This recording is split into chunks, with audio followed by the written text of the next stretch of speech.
മാന്യപ്രേക്ഷകർക്ക് എൻ്റെ പ്രണാമം.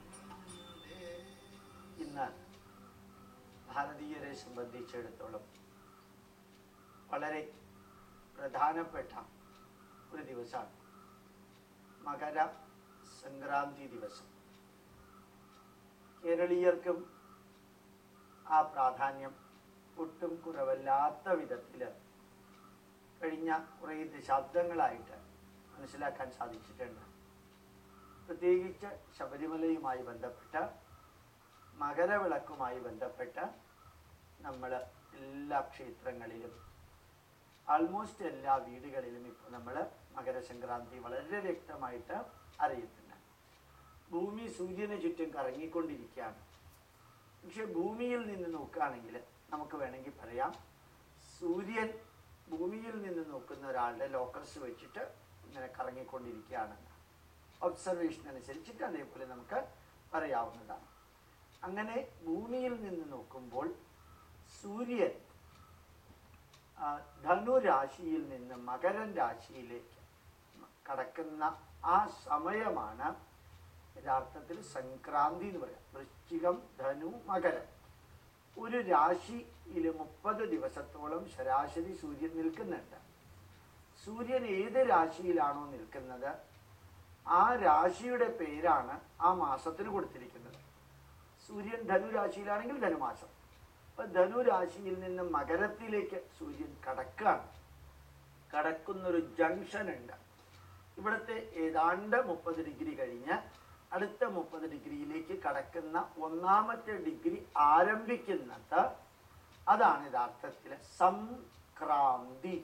സം എന്ന വാക്കിൻ്റെ അർത്ഥം ഗ്ലോറിയസ്, ക്രാന്തി എന്ന വാക്കിൻ്റെ അർത്ഥം റവല്യൂഷൻ, പരിവർത്തനം, വിപ്ലവാത്മകമായ. അത് ഡിസ്ട്രക്റ്റീവ് അല്ല, കൺസ്ട്രക്റ്റീവാണ്. അതുകൊണ്ടാണ് സംക്രാന്തി എന്ന് പറയാം. അപ്പോൾ സൂര്യൻ അടുത്ത ലെവലിലേക്ക് കടക്കുമ്പോൾ ആ പ്രകൃതിയിലെ മാറ്റം, സെലസ്റ്റിയൽ ബോഡീസിലെ മാറ്റം, ജ്യോതിഷ് ചക്രത്തിലുള്ള മാറ്റം, ഇതെല്ലാം റിഫ്ലക്റ്റ് ചെയ്യുന്നു. കാലാവസ്ഥയിലെ മാറ്റം എല്ലാം റിഫ്ലക്റ്റ് ചെയ്യുന്നു ഈ ദിവസം. അപ്പോൾ ശബരിമലയെ സംബന്ധിച്ചിടത്തോളം ലോകത്തിലെ ഏറ്റവും കൂടുതൽ തീർത്ഥാടകർ വരുന്ന ഒരു തീർത്ഥാടന കേന്ദ്രത്തിൽ ഈ ദിവസം ശബരിമല ധർമ്മശാസ്താവിന് മേലങ്കിയൊക്കെ അണിഞ്ഞ് സ്വർണത്തിൻ്റെ കവറൊക്കെ വെച്ചിട്ട് മകരവിളക്ക് ദർശിച്ച്, പുണ്യ നക്ഷത്രം മുകളിൽ ദർശിച്ച്, ഒരു ഗരുഡൻ ഇങ്ങനെ കറങ്ങും എന്ന് എല്ലാ വർഷവും കാണാറുണ്ട്, വായിക്കാറുണ്ട്.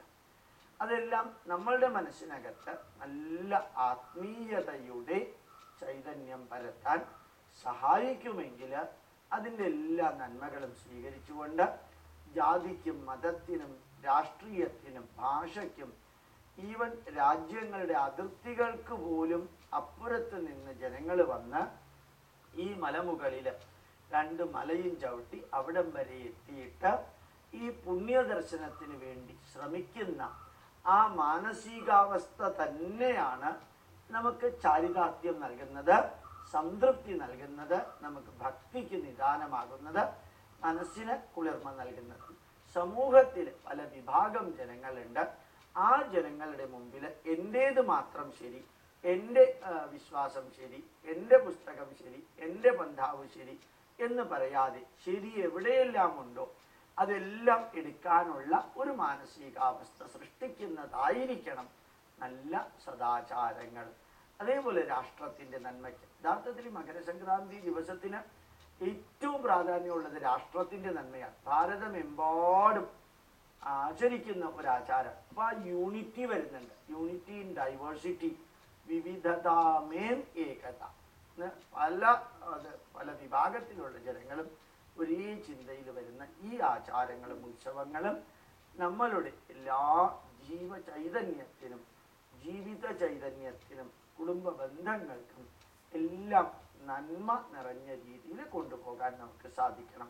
പലപ്പോഴും പലരും ചോദിക്കാറുള്ളൊരു ചോദ്യം നിങ്ങളോട് ഞാൻ പറയാറുണ്ട്, അത് ശാസ്ത്രീയമാണോ സാറേ, സയൻറ്റിഫിക് ആണോ സാറേ എന്ന് ചോദിക്കാറുണ്ട്. അവരോടെല്ലാം പറയാനുള്ള ഉത്തരം ശാസ്ത്രീയമാണെങ്കിൽ വെരി ഗുഡ്, സയൻറ്റിഫിക് ആണെങ്കിലും വെരി ഗുഡ്. ശാസ്ത്രീയവുമല്ല സയൻറ്റിഫിക്കുമല്ല എങ്കിൽ നമ്മൾ അതിനെ ബാഡ് എന്ന് പറയേണ്ട ആവശ്യം എന്തിരിക്കുന്നു? അത് യൂസ്ഫുൾ ആണോ യൂസ്ഫുൾ അല്ലയോ നോക്കാം. യൂസ്ഫുൾ ആണെങ്കിൽ വളരെ നല്ലതല്ലേ. നമുക്ക് സയന്റിഫിക് അല്ലാത്ത എത്രയോ കാര്യങ്ങൾ യൂസ്ഫുൾ ആയിട്ടുള്ളതുണ്ട്. അതെന്തുകൊണ്ട് നമുക്ക് ഉപയോഗിച്ചുകൂടാ? സയൻസിന് ഒരിക്കലും വിവരിക്കാൻ പറ്റാത്ത, എന്നാൽ ജീവിതത്തിൽ ധാരാളം പ്രാധാന്യമുള്ള എത്രയോ കാര്യങ്ങളുണ്ട്. അതെല്ലാം നമ്മുടെ എക്സ്പീരിയൻസബിൾ നോളജിന്റെ ഭാഗമാണ്.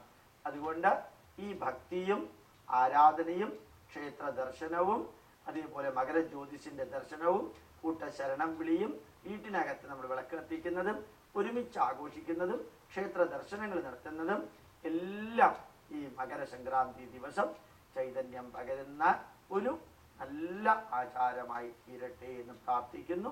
നിങ്ങൾക്ക് ഏവർക്കും മകരസംക്രാന്തി ദിവസത്തിന്റെ ചൈതന്യവത്തായ നന്മകള് ജഗതീശ്വരൻ പകർന്നു തരട്ടെ എന്ന് പ്രാർത്ഥിച്ചുകൊണ്ട് ദീർഘായുരാരോഗ്യ ഐശ്വര്യാണാം അഭിവൃദ്ധിരസ്തു.